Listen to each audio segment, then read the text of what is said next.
Bismillahirrahmanirrahim. Assalamualaikum warahmatullahi wabarakatuh. Saya atas nama Miftahul Khair Masuri dari kelompok 1. Saya ingin menyampaikan tentang materi saya, yaitu kepemimpinan atau biasa disebut juga leadership. Teman-teman, apa sih itu kepemimpinan? Kepemimpinan adalah kemampuan seseorang untuk mempengaruhi atau membimbing dan mengarahkan perilaku individu atau kelompok untuk mencapai tujuan tertentu. Nah, seorang ahli yang lebih dikenal pendapatnya mengenai kepemimpinannya yaitu John C. Maxwell. Leadership is influence, nothing more, nothing less. Kepemimpinan adalah seni mempengaruhi orang lain untuk mencapai tujuan bersama. Dalam manajemen modern, pemimpin bukan hanya bos, tetapi fasilitator, dan pembina. Pemimpin sejati mampu, yang pertama yaitu menciptakan visi dan arah jangka panjang. Yang kedua, menginspirasi orang untuk bertindak. Dan yang ketiga, mendorong inovasi dan perbaikan berkelanjutan. Dan yang terakhir, membentuk budaya kerja yang sehat. Nah, adapun gaya-gaya kepemimpinan dalam teori manajemen. Adapun yang pertama yaitu kepemimpinan otokratis. Pemimpin mengambil semua keputusan sendiri tanpa banyak melibatkan pendapat orang lain, tegas, mengontrol, dan mengharapkan bawahan untuk patuh tanpa banyak bertanya.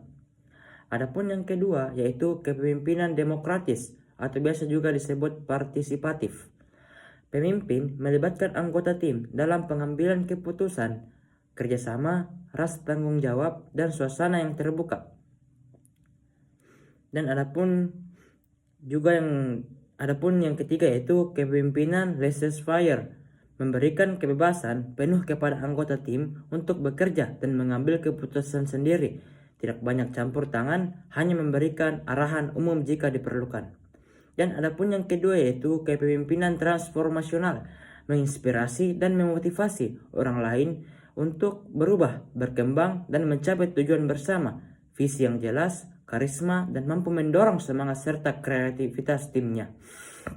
Dan adapun yang kelima yaitu kepemimpinan transformasional, berfokus pada pertukaran antara pemimpin dan bawahan serta pemberian hadiah atau hukuman berdasarkan kinerja, menekankan aturan atau target dan hasil kerja serta mengharapkan bawahan untuk patuh dan bekerja sesuai perintah.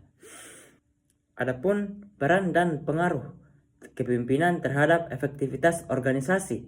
Adapun yang pertama yaitu pengaruh visi dan misi. Pemimpin membantu semua orang dalam organisasi bergerak ke arah yang sama, bukan dengan jalan yang sendiri-sendiri.